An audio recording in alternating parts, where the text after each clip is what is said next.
রাত হলেই দেখা যায় তাকে এক মনে নাচতে থাকেন। তাল লয় ঠিক না থাকলেও ল্যাম্প পোস্টের আশেপাশে দেখা যায় তাকে। কখনো মুখ দেখায়, কখনো মুখ ঘুরিয়ে তাকালেও কারোর সাহস হয়নি সে পর্যন্ত ক্যামেরা তাক করে রাখার, কারণ রেকর্ড আছে। সে মুখ ঘুরে তাকালেই সর্বনাশ, ছুরি হাতে তেড়ে আসে। নিস্তব্ধ অন্ধকারে হালকা আলোয় নড়তে থাকা এই নারীকে অনেকেই বলছেন দ্য ড্যান্সিং শ্যাডো। রাত, নারী, নৃত্য একে অপরের সাথে কোনো যোগসূত্র না থাকলেও সামাজিক যোগাযোগ মাধ্যমের কল্যাণে রীতিমতো আতঙ্ক বিরাজ করছে অনেকের মনে। এটা কি আসলেই সত্য নাকি পুরোটাই কল্পনা? 1998 সালের সেপ্টেম্বরের 26 তারিখে প্রথম দেখা যায় এই সার্বিয়ান ড্যান্সিং লেডিকে, কিন্তু 2019 সালে কেউ একজন টিকটকে ভিডিওটা আপলোড দেন, ফলে সবার মনে একটা আতঙ্ক জন্ম নেয়। সবচেয়ে মজার ব্যাপার, এই নাচতে থাকা সার্বিয়ান নারীর কোনো বিশদ বিবরণ কিন্তু কোথাও কেউ দেওয়া হয়নি এবং দর্শকদের কল্পনার উপর ছেড়ে দেওয়া হয়েছে পুরো বিষয়টি। মানে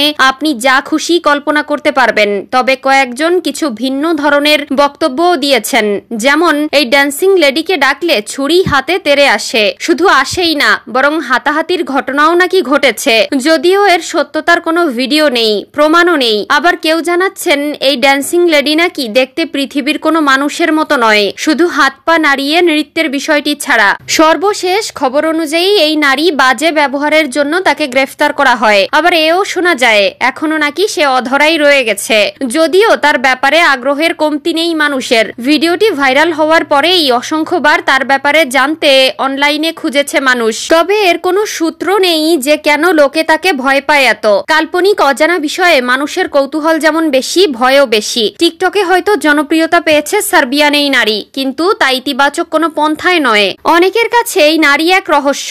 ভয় পাওয়ার পেছনে এক গল্প আছে। এক নারী মনের বিনিময় করে ফেলেছিল অন্য এক গ্রামের পুরুষের সাথে।